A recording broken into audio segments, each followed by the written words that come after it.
Good afternoon, and welcome to NARC's 7th webinar conference call on how regions can and are responding to the COVID-19 pandemic. My name is Neil Bomberg, and I'm the Senior Policy Advisor at the National Association of Regional Councils. I will serve as today's moderator. I want to thank you for joining this webinar, which is co-hosted by the National Association of Regional Councils, or NARC, and the National Association of Area Agencies on Aging, or N4a. I want to take this opportunity to personally thank N4a and Autumn Campbell, who is one of our presenters, for their help and assistance as we at NARC navigated our way through the recent reauthorization of the Older Americans Act. With N4a, we were able to ensure that the interests of regional councils and area agencies on aging were properly aligned so that NARC was able to contribute to the successful reauthorization of the Older Americans Act, which, as this photo reminds us, originally passed during the Johnson presidency. Today, we are joined by two experts on older Americans. They are here to help us better understand the challenges regions and area agencies on aging face serving older Americans during this pandemic, and how regions and AAAs can meet the needs of older Americans. Our experts are Autumn Campbell and Rick Hindman. Autumn is the Senior Director of Public Policy and Advocacy at N4a. As I noted, N4a has been an amazing partner before, during, and since the reauthorization of the Older Americans Act. And we are very grateful to N4a for their help as we work to support AAAs that are also parts of regional councils get the kinds of changes and enhancements to the law that you wanted. Rick Hindman is the Assistant Executive Director of the Buckeye Hills Regional Council in Marietta, Ohio. For those of you not familiar with Marietta, Ohio, and I count myself as one of those, it's about 100 miles southeast of Columbus, as the crow flies, on the Ohio River, in a largely rural area of the state, immediately across the river from West Virginia. The Regional Council serves an 8-county area that also includes the cities of Marietta, Athens, Logan, and I believe it's pronounced Belpre. Buckeye Hills is the AAA for the area, and in 2018 served 5,620 seniors and invested $14.9 million in total service dollars into Southeast Ohio. As we have heard over and over again, older Americans may be at the most risk for significant complications from COVID-19, given their age and the prevalence of underlying conditions. They are also the ones who should be staying at home due to their risk. Yet the result may be social isolation, which can lead to increased risks of depression, cognitive decline, anxiety, substance abuse, and dementia. Before turning the mic over to our presenters, I wanted to just explain to you how we will proceed with questions and answers at the end of this session. If you look at your control panel, you will notice that there is a line that says questions. If you click on that line, on the arrow, you will see that there is a place to enter a question. Please enter your question, and after the presentations, Eli, a member of our staff, will read those questions and our presenters will respond. So just feel free to enter your questions as the webinar continues. So I'd like to now introduce our first presenter. And if you just give me 1 second here to transfer over control of the slide deck. There we go. I think I have done that. Autumn Campbell will be our first presenter. And that's it. It's yours, Autumn. Great, thank you. Hopefully everyone can hear me okay. And Neil, are you seeing my first slide here? I am, thank you. Perfect, all right. I think we're all getting better at this remote technology as this crisis evolves, and hopefully we're all staying safe at home. So thank you, Neil, to NARC, to you, to your team, and also most of all to your members. Again, I'm Autumn. I'm the Senior Director of Public Policy and Advocacy at N4a, and we consider NARC one of our very important colleagues and partners in the local government sphere, given the significant overlap in certainly N4a members and NARC members, and also aligned interests on behalf of older adults in nearly every community in the country.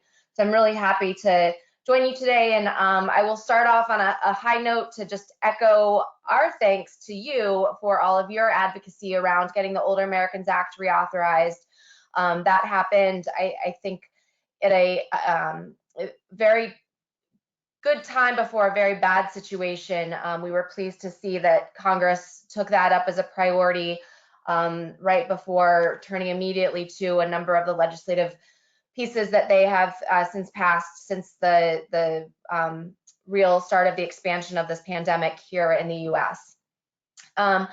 So what I wanted to start with today is to give you all a little bit of a sense of and a level set of what the Aging Network is experiencing, what we're hearing from our members, some of the things that N4a has done on the advocacy and policy side of things to help national policymakers and our advocacy organization colleagues respond to some of these needs here in DC, recognizing that at this point, much of the response has been either locally or state-led and coordinated, and you know, that has certain implications for the Aging Network, of course, and I know for your regional council members as well. So again, just a reminder that nearly a significant majority, nearly 60% of area agencies on aging across the country, and there are 622 area agencies on aging in 43 states, are housed within some sort of local government structure. And that includes nearly 30% that are housed within a regional government structure. So a COG, or an economic development agency, or some other regional governmental structure, and about 25% that are housed within a county governmental structure. So obviously the regional councils, COGs, and county governments are really closely aligned with the AAAs, and the AAAs hopefully are with them as well. As a general scenario across the state, we know that things vary from location to location. What we've heard from our members is that from the very onset of this, they have been, AAAs and their providers have been at the front lines of this crisis in responding to a population that is, of course, at significantly higher risk than many other populations, medical risk of the negative implications from this pandemic, but also is very scared. And so AAAs have had to rapid response in as much as they can to alleviate not only the service concerns for older adults and caregivers in communities that are completely changing their dynamic, but also the panic that's existing out there across the country as well. Now, again, because so far, and especially at the beginning of this outset, you know, a little more than a month ago, we heard from our federal partners that the response to this was going to be locally executed, state-led and coordinated, and federally supported. So from the very beginning, the onus has been largely on states and local governments, and certainly within the aging network, AAAs, to come up with and coordinate their own responses. I think that while that has absolutely been a daunting scenario over the course of this crisis, and some AAAs were able to mobilize faster and innovate more than others were, you know, at the end of the day, we've seen, while certainly agencies are still struggling, we've seen a lot of rapid response and sharing of best practices across states and across the network. But what we've also seen is that the partnerships with local leaders and regional leaders have been incredibly important in terms of especially advocating on behalf of the aging network, on behalf of AAAs and their service providers to state and federal leaders. So I'm going to go through some of the common challenges that we've heard from our members, again, recognizing that, as you all know, things are different in every region, every state, and sometimes even within regions within states. So we're trying from a national level to pull out those most common themes that we're hearing from members. And they really are, there's two buckets, essentially. You know, the first and most significant and most important bucket of challenges that we've heard is in how AAAs are adapting their service models and their service delivery models and coordination models to respond to a completely changed dynamic of socialization, social engagement, and community engagement, particularly among older adults. That second bucket is in how they, as agencies, continue to work through this challenge, especially in a challenging economic time and during a health crisis, and how they keep their employees and their volunteers safe, and also continue coordination with those critical local, state, and federal partners. So on the first side of things, I think we saw right off the bat a pretty wide swath of program closures, especially for those congregate sites, the senior centers, the congregate meal centers, adult daycare centers. And again, that led to a lot of panic, particularly among older adults who, and caregivers who depend on those areas to either get their nutritional needs met or their socialization needs met. And also N4A was really concerned as well, as we saw the kind of rollout of senior centers especially close, in wondering if and how AAAs would be able to respond to this. And even if their doors were closed, that didn't, you know, how do we ensure that that doesn't mean that they as an agency are closed? And that evolved into a very, again, rapid response in changing a number of service delivery models. A number of service delivery models were changed because we saw very quickly, and again, I know we're talking all within the last 4 to 6 weeks here, a significant shortage of volunteers who either were sick themselves or who were understandably concerned about getting sick or getting other people sick, as well as staff encountering the same challenges, or staff with children who then were, you know, or other caregiving duties who were having to shift the way that they were working. We've seen a number of increases in particularly financial scams amid this crisis, and so there's certainly an influx of calls in, you know, let no crisis, an opportunity of a crisis go unwasted for individuals who would take advantage of vulnerable older adults in something like this. So that was also, again, a rapid response need. And our area agencies on aging, at the very same time their programs were contracting and the availability of those programs were contracting, we're seeing an increase in demand, and still are, for services from older adults who maybe, you know, a month before would have had no problem going out and meeting their own nutrition needs, going to the store, to a restaurant, or you know, getting on public transportation, or even going to the doctor's office. But because of the widespread and understandable recommendations to shelter in place or to stay home, especially for older adults, there is an expansion in service needs from a population that either the AAA wasn't previously serving or was serving in a very different way. And then, of course, AAAs have been experiencing the same challenges that all of us have in terms of securing access to supplies, cleaning supplies, paper supplies, certainly personal protective equipment. That's a challenge both in service delivery and then also on the side of keeping staff safe. So some of those administrative challenges, I don't want to spend too much time digging too far into these, but I think the most significant ones that we've heard are that many area agencies on aging are in urgent need, as I know a number of other first-line responders, including healthcare workers, of this personal protective equipment. And the response from a federal level thus far has been, you need to go to your state and talk to your governor and get on their priority list for when the national stockpile supplies are disseminated to states. And then hearing last week that the national stockpile was out of supplies. So, I know this is a shared challenge across the board, but it is one that N4A has been elevating on behalf of our Area Agency on Aging members and their service providers and employees. And then there also has been, and I'll get into the funding realities here in a bit, but there's been some significant confusion over the course of the past few weeks, again, recognizing that we're talking about a really condensed timeline about what states and what area agencies on aging can do with various funding streams, particularly under the Older Americans Act. So there's been a lot of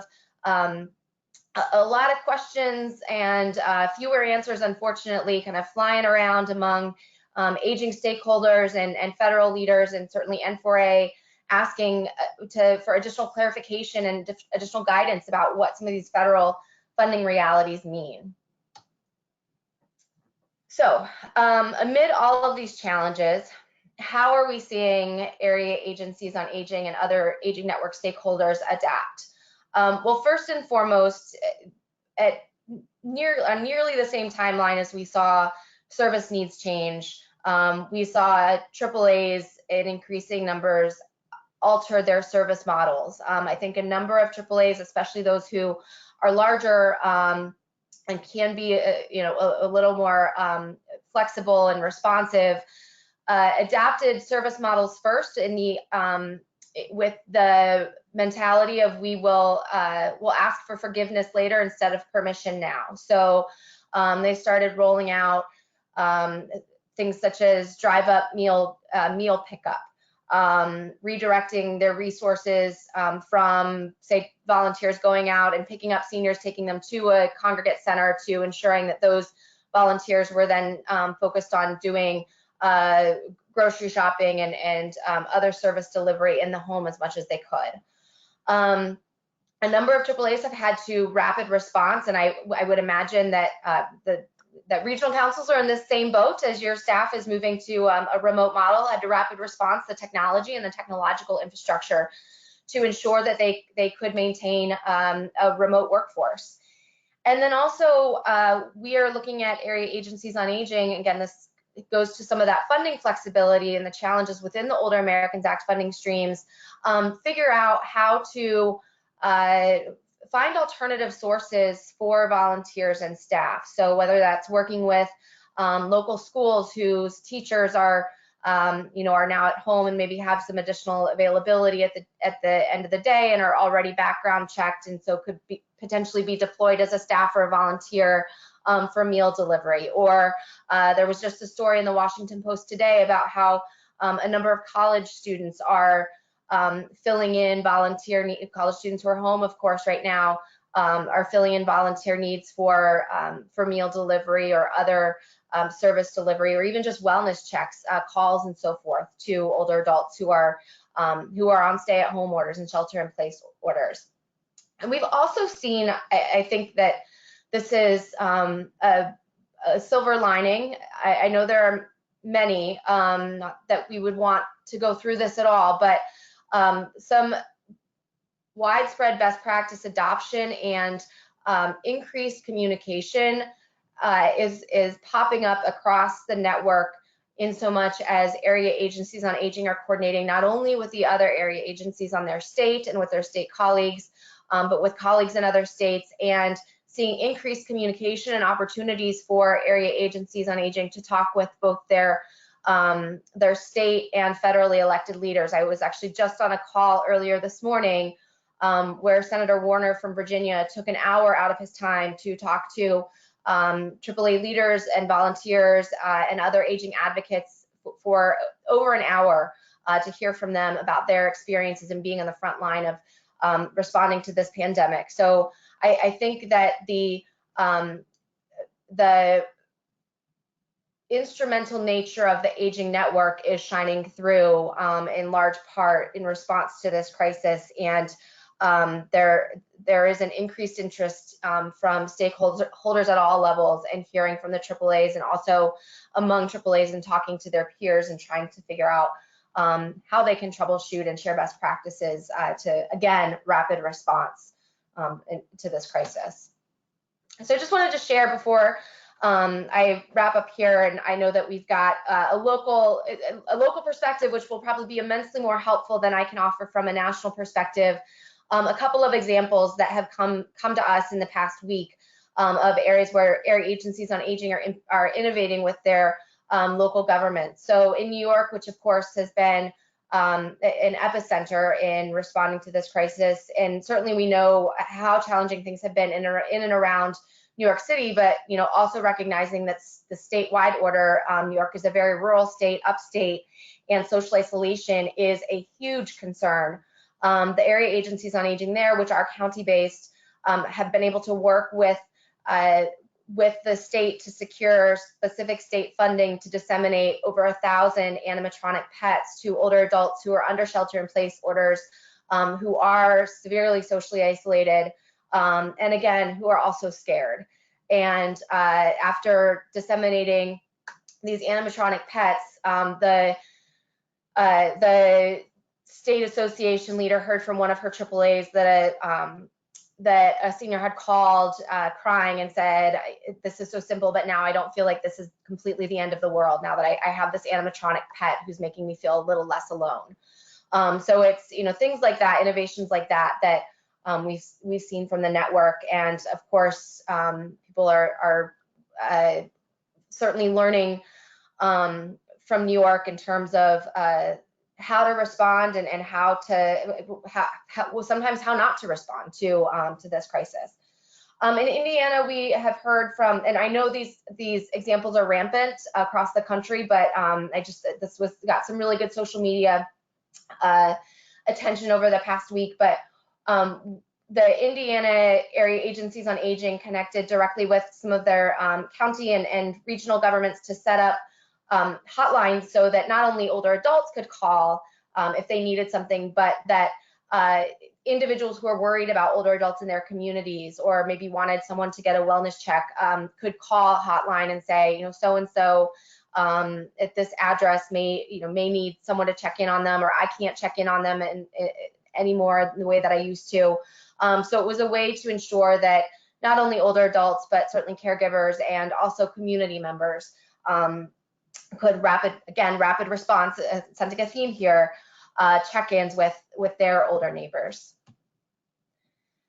So I'll go through just a little bit of what we've seen out of the past, specifically the past two. There wasn't much in there in the first coronavirus response act that came out of Congress directed at the Aging Network, but in the past two coronavirus response bills that we've seen expediently move through Congress and be signed by the president.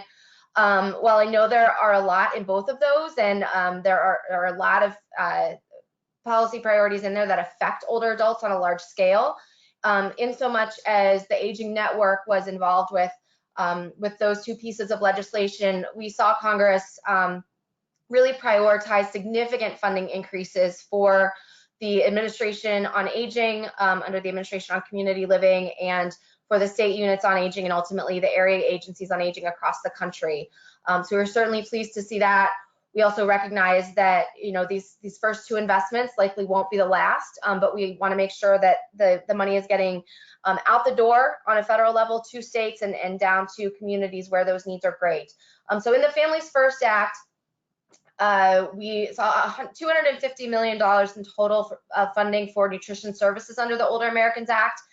that included $160 million for home delivered meals and $80 million for congregate meals under Title 3C. The key with that congregate setting is that, as I've mentioned, many congregate sites are closed down, but there is now flexibility, especially in states that have had, there's complete flexibility in states that have had a presidential disaster declaration. So even if under the Older Americans Act, that funding is coming through the Title 3C2, the congregate funding stream federally, states can now use that funding more flexibly. And then there was $160 million for home delivered meals. I want to emphasize that that is for the nutrition itself. So N4A has really pushed to include funding increases for Title 3B supportive services under the Older Americans Act, which authorizes all the wraparound services to ensure that area agencies can actually get that nutrition out the door and to their older adults. And then we saw a significant, in terms of scale, investment in nutrition services for Title VI Native American aging programs. And those are the 250 plus tribal entities that are serving tribal elders through the Administration for Community Living. Within the CARES Act, the very next week, we saw Congress prioritize nearly $1 billion for the Administration for Community Living. 870 million of that was through the Administration on Aging and Older Americans Act programs. Again, there was another significant investment, almost 500 million in nutrition services. And you can see here that funding was codified as completely flexible between Title C1 and C2. I want to emphasize that N4A, as well as many of our colleagues, are very aware that this flexibility is contingent within the emergency response that we're seeing, and that we don't expect that this will change the model of the network. Congregate meals programs are still very important when older adults can use them in a safe manner. Within the CARES Act, we also saw Congress invest $200 million in the Title 3B supportive services. And again, this is that one flexible funding stream in the Older Americans Act that can support up to 25 different wraparound services, and the area agencies on aging depend on to fill gaps in service delivery models. Again, $20 million for Title VI Native American Aging Program nutrition services. We saw $100 million for family caregiver support services through the National Family Caregiver Support Program. And this funding is really important, especially in enabling agencies to, again, adapt new service models to support family caregivers.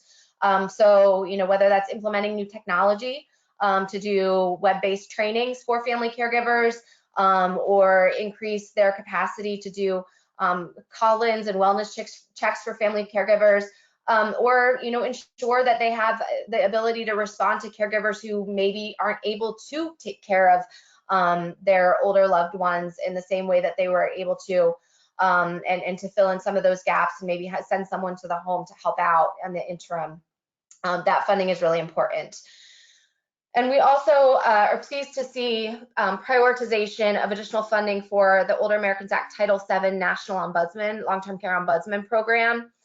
Given the dire situation of COVID-19 in many long-term care facilities across the country, the Ombudsman Program has been really thrown completely for a loop in terms of, again, adjusting service models to make sure that they can continue to do those ombudsman services in a way that is safe for them and safe for the older adults in those facilities, and that there's not, in a way that also trying to curb kind of a rampant increase in abuse or neglect or other concerns within long-term care facilities. So we are seeing the Ombudsman program start to implement, or not even start, they are well underway in implementing, again, those new service models, especially using technology to continue ombudsman services for long-term care facilities. But that additional funding was vital, and we'll also be advocating for more funding for ombudsman in a next response package. And then this last piece here, $50 million for aging and disability resource centers.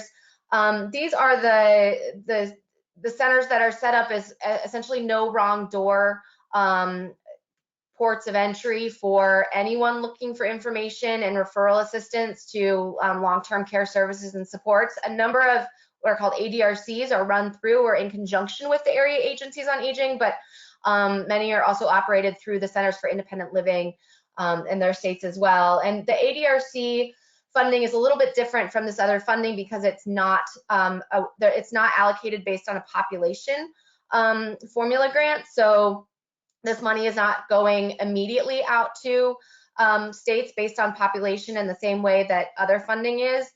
This is actually a grant program, and states are in the process right now of applying for a share of this $50 million for their ADRCs. So I'm happy to answer questions or send additional information there, but I believe that funding opportunity closes on Monday. Okay, sorry. Well, I'm trying to, there we go. There we go, okay. And I will wrap up here really quickly and turn it over. But I just wanna emphasize that regional government leaders, county government leaders, certainly state governmental leaders are so important to the ability of the Aging Network to meet the needs of older adults in their communities. And I think if we had, kind of one ask of regional and local governments is to do what you can to advocate on behalf of your AAAs. Especially if the AAA in your community is not based within your council of government or county government, make sure you're connecting with them and that that others are aware of the AAA. And the other thing that I would say here, recognizing how challenging this is for many workforces and many populations, is that anything that you can do, the leadership that you can have on behalf of the Aging Network to ensure that they are seen as an essential workforce component and receive priority for accessing personal protective equipment when it's available in your state, recognizing that many states don't have it at this point or have it widely available. I know that the AAAs are in dire need of that personal protective equipment. We are by no means asking for the aging workforce or AAA workforce to be prioritized over healthcare workers, but recognizing that they are on the front lines. And I just heard from a AAA yesterday that one of their clients who had a visit from a home aide came down, developed COVID, and the only interaction that client had was with the home aide that the AAA deployed, who was not wearing personal protective equipment because it was not available. And so the PPE is essential not only to keep the workforce safe and to keep the workforce serving older adults, but also to ensure that older adults, many of whom are truly homebound and very vulnerable, are also kept safe. I just want to flag quickly, N4a does have a COVID resource page. We know that NARC and many other associations do as well. So, I think feel free to check it out, but I know this information is kind of rampant out there. We're doing our best to from an N4a perspective, to as much as we can solicit our members in this crisis, recognizing they're all in a response mode, to ensure that we're hearing from members and sharing best practices. And also from an advocacy standpoint, we've been certainly very involved with, as an association with Congress and the administration in response to this, but also within coalitions in DC. So we are updating that page very, very regularly. Okay, and I think I will then change that. That concludes my remarks. Neil, I'm going to change this back over to you.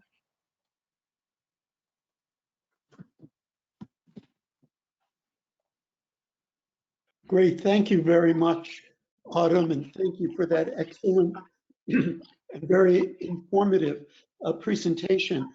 I'd like to remind you to please be sure to enter any questions you might have in the question box so that we can get to them once we're done with the presentations. I'd now like to turn the mic over to our second presenter, Rick Hunman of the Buckeye Hills Regional Council. Rick? Thank you, Neil. Can you hear me? Very clearly. Okay, great. I appreciate it, Neil. And I also want to thank NARC and N4a for being the great partners that they've been through the years. And as Neil said, I am the Assistant Executive Director of Buckeye Hills Regional Council. We serve an 8-county region in Southeast Ohio, very rural region. And we are viewed, particularly by the aging community, as a bit of an anomaly in Ohio, because we are the only area agency on aging that is housed in a regional development organization. All the 11 other area agencies on aging throughout the state are standalones, and we are kind of looked at sometimes askance, I'll say. But I think one thing that I want you to think about as I go through this material is there is a benefit, I think we have a huge benefit of having the community and economic development together with the area agency on aging, because really it all comes down to being all community development.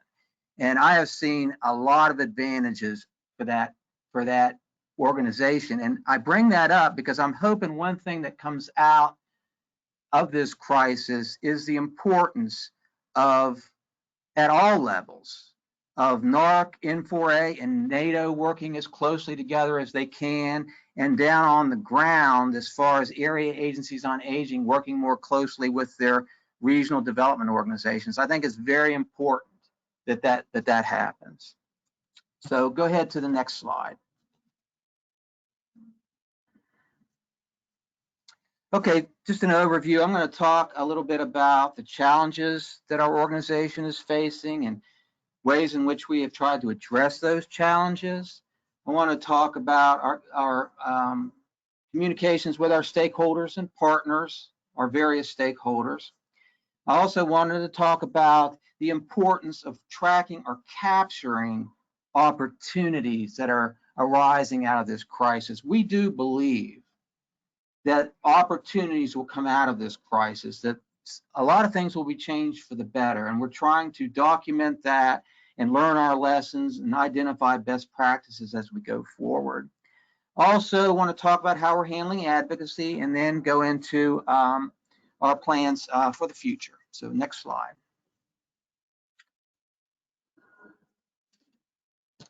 So our number one priority is our staff, because they are who we depend on to be out there supporting our communities, addressing the needs of our vulnerable populations. And it's important that we keep them safe, do what we can to ease their anxiety, their concerns, so that they can focus on their work, and that we give them the tools that they need to work remotely and work from home. Also, our board. We need to ensure our board that we're functioning and operating and fulfilling our mission, and we're listening to their guidance. We have a knowledgeable board, and we work very closely with them. And we want to ensure that we're managing our internal operations and our communications, that we're developing those protocols to keep our staff safe, and that we're updating our staff on the regulation changes and so forth, and that we're implementing those agency-wide telecommuting policies. We have a history of telecommuting with a portion of our staff, but now that we're totally dependent on it, it's working quite well. Also, managing those technology challenges. Our dependence has shifted to a more fully dependent upon these technologies. And as a Luddite myself, I can tell you that it's worked a lot better than I thought it would. So that's been very important. And also that we're routinely communicating with our leadership, our directors and our managers. We're gauging the mental wellness of our staff in this crisis, and again, helping them with technology issues. Next slide.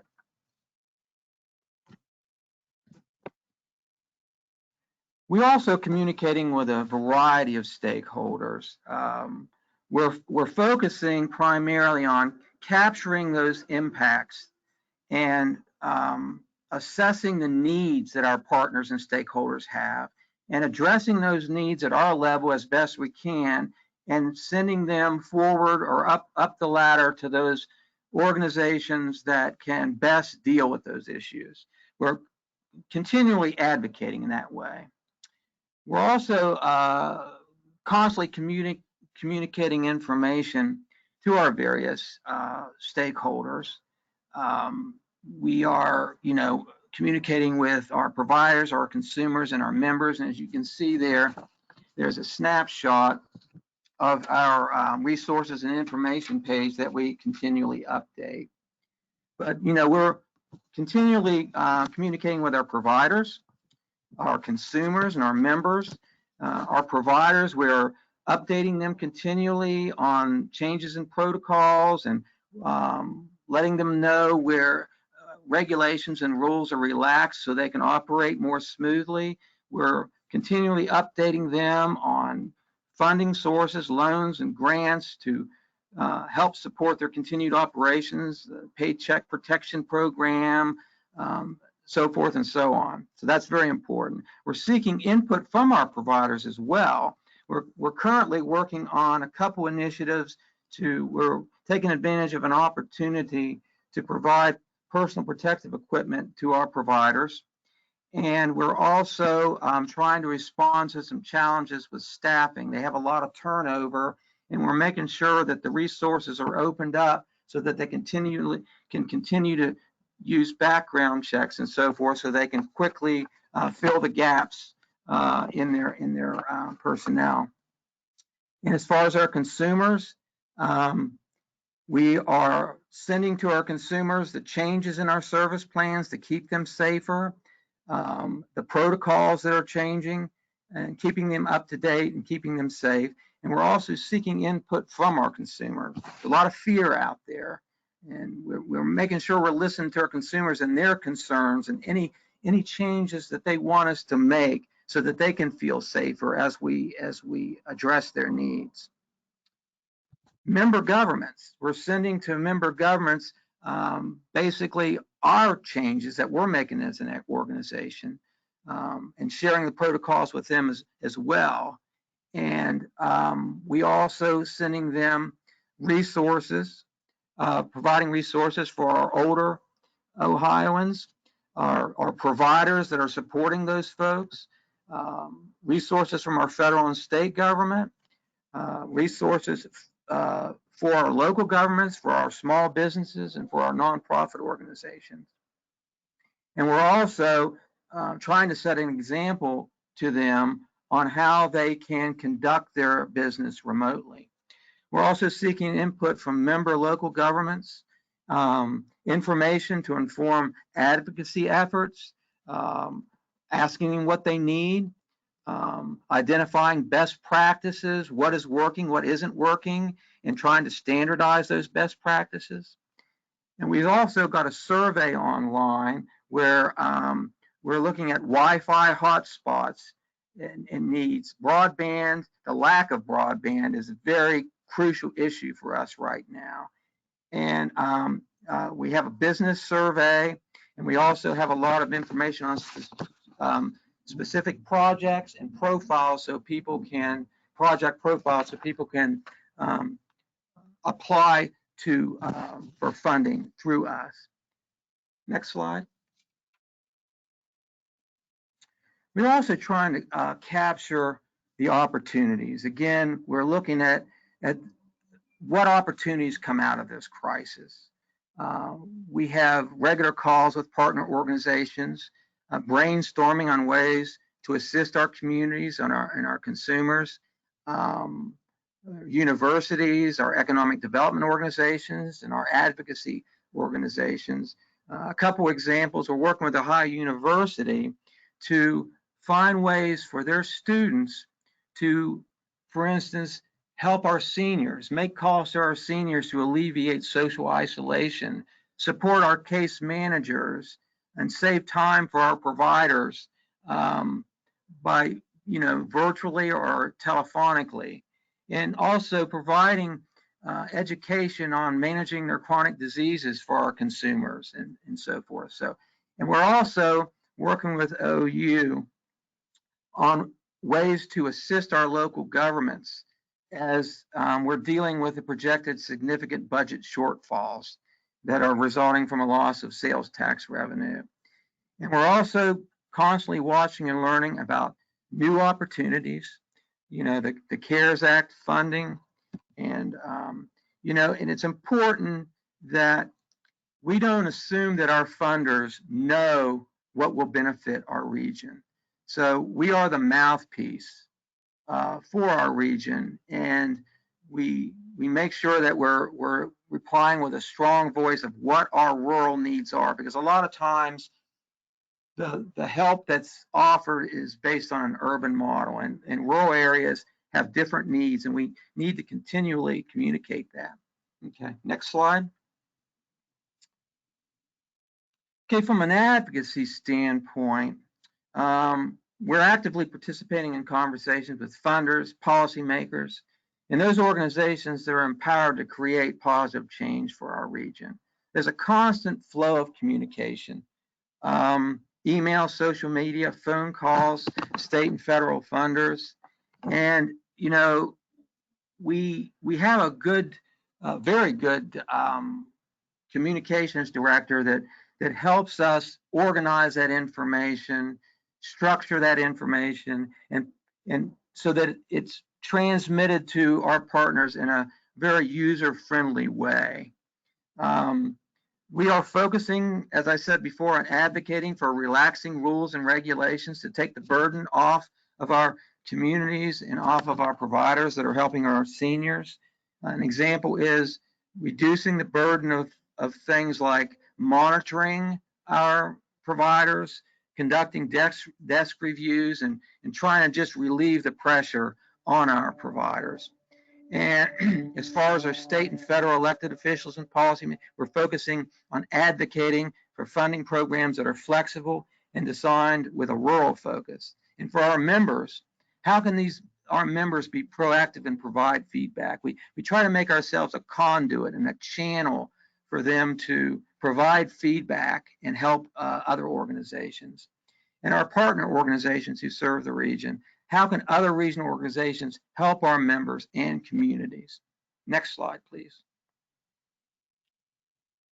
Okay, so in planning for the future, again, we're trying to capture those long-term needs, continuing the work toward parity. When I say parity, I'm talking about parity between the rural areas, the less populated areas, and the urban areas. As I said before, our need for fiber is crucial. And this crisis just serves to highlight the deficiencies that have been identified already in a study that we conducted. And we really need to have that and bring that region to parity. I mean, the telehealth, the educational opportunities with broadband are things that we're missing out on. And also utilizing our regional council and our regional partners to conduct joint operations like joint purchasing, taking advantage of, we're working on a project right now where we have an opportunity to get some personal protective equipment, a massive amount of it outside of the state. And we're using that united voice to, to get that economy of scale so we can get a more unified resources provided to us. We're strengthening our already solid relationships with our EMAs. We've been working with our EMAs and our health departments for many years, and we're leveraging those relationships. We're also recognizing the need for the change in how federal programs view long-standing funding for rural areas. We're working with the Economic Development Administration. We've always felt that as far as for rural areas and small businesses, their programs have not been programs that we can readily access. We're trying to use this crisis to show how vital it is for them to kind of change some of the ways that they do business so that we can better benefit. We're also looking at possibility of a health, a cooperative with our home health organizations to help address their turnover, so that we can provide educational resources and certifications to make it more of a profession, a more respected profession. And that's basically what I have.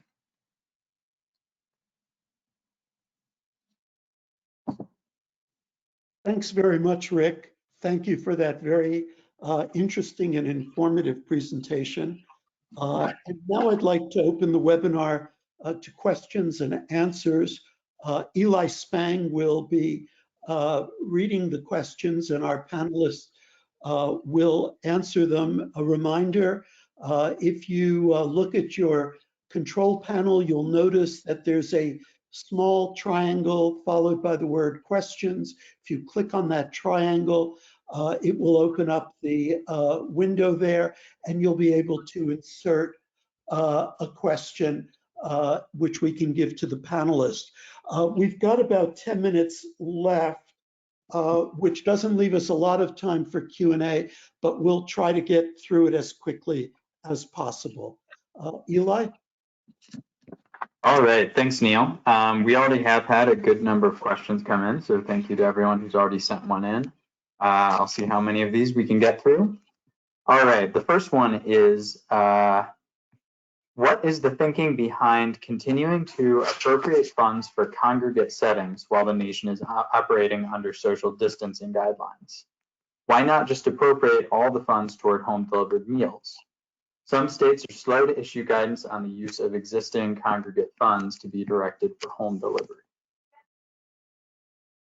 So I'm happy to take that, and recognizing that many times in DC, Congress does things the way Congress does things because they've been doing it that way for a long time.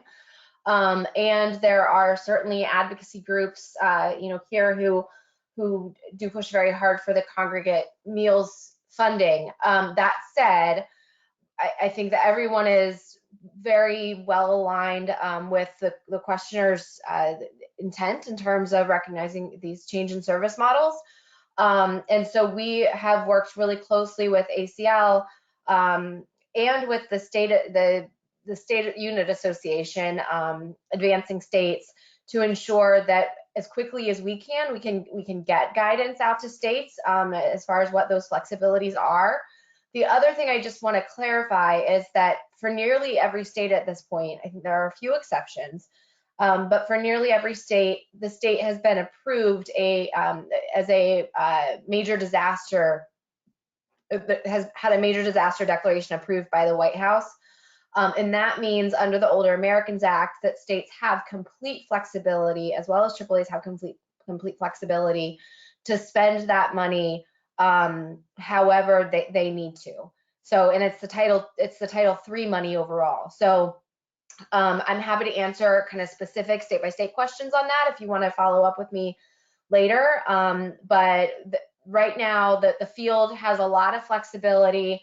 There's flexibilities under the CARES Act, and ACL has put that out as well. So we certainly understand the intent behind the question. I wish I had a better answer as to why, but I think ultimately, sometimes Washington, D.C. operates in ways that just don't make a whole lot of sense, but hopefully we're working around that. So, and it won't be too burdensome on many states, but feel free to follow up with me directly. And I would also say that if there are questions, Eli, that we don't get to, feel free to send them to me and I can certainly follow up individually after as well.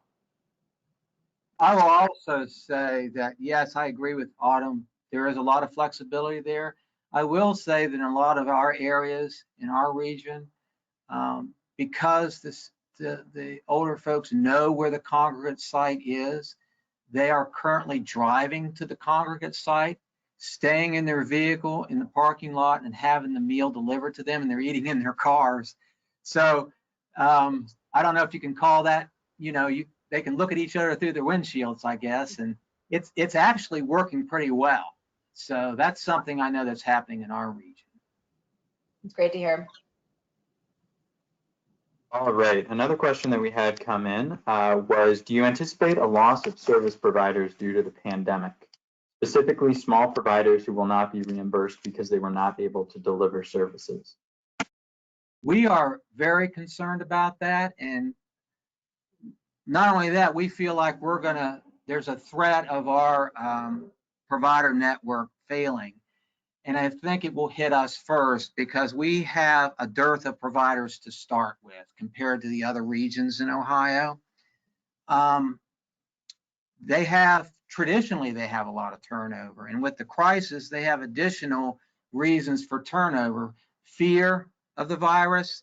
There are folks that are still employees but are not active because they've had to isolate themselves because they've had some symptoms, and so the turnover is exacerbated. And there are some bottlenecks as far as being able to get background checks and fingerprinting so that they can rehire quickly. So we're trying to open up those resources as well. We've got what are called community health workers that have been trained. They haven't been trained as aides per se, but they have been trained to help individuals, hook them up with resources and do education on health issues.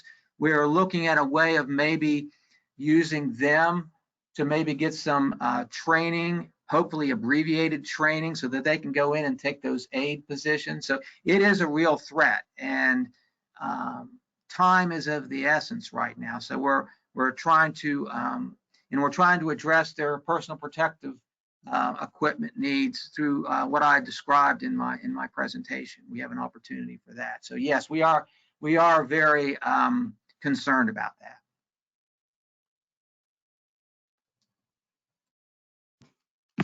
All right, and as Autumn said, I will send these questions out to the presenters because I'm certain we're not going to be able to get to all of them, so they can hopefully reach out after this. The next question is, our state unit in aging sent advisement to the AAAs from ACL that in-home services such as homemaker service should cease due to COVID-19. You discussed earlier providing PPE to these types of workers. Are most in-home services still continuing across the nation during this crisis? Well, we are doing it telephonically. We are doing our assessments telephonically, and we're doing our case management telephonically. In our home modification program, where we do basic repairs and handicap accessibility for homes, so folks can stay in their homes and stay as independent as possible. We are currently doing only exterior work. We're not doing any interior work. So those are the kinds of things that we're doing. Those folks that are out there that need the protective equipment are the providers that we contract with. Those aides that are actually going into the home to provide personal care, those folks are still going into the home because we need to keep those older folks safe and in their home, because we don't want them to go to an institutional setting, especially now where the institutional setting is a very unhealthy place to be. So there are aides and frontline nurses still going into homes. They're taking all precautions that they can take in doing so.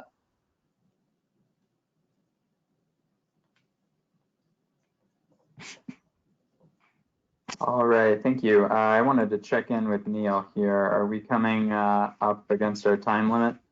Yeah, we are, and I would suggest that what we'll do is get the questions to our panelists, and if they can answer them, hopefully they'll reach out to you individually, because we don't want to lose track of these questions.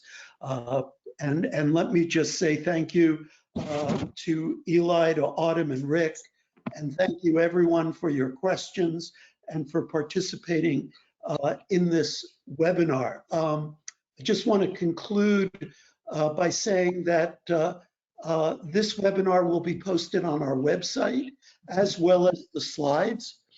So some of these links that appear here, both for NARC or for NARC, for N4A, and for Buckeye Hills organization, you will be able to get the links by looking at the slide deck.